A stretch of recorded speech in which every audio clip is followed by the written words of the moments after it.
The House with Nobody in It by Joyce Kilmer. Whenever I walk to Suffern along the Erie track, I go by poor old farmhouses with its shingles broken and black. I suppose I've passed it 100 times, but always stop for a minute and look at the house, the tragic house, the house with nobody in it. I never have seen a haunted house, but here there are such things, and they hold the talk of spirits, the mirth and sorrowings.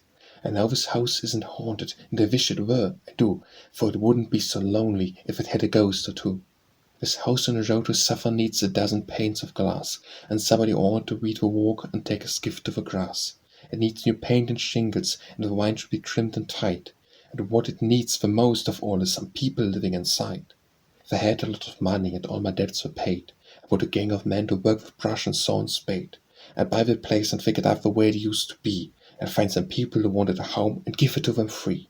Now a new house standing empty, with staring window and door, looks idle perhaps and foolish, like a hat on its block in the store. But there's nothing mournful about it. It cannot be sad and lone, for the lack of something with it that it has never known.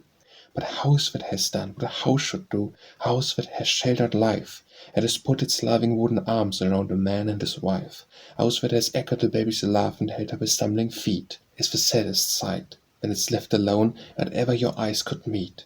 So whenever I go to Suffern along the Erie track, I never go by the empty house without stopping and looking back. Yet it hurts me to look at the crumbling roof and the shutters fallen apart, for I can't help thinking the poor old house is a house with a broken heart.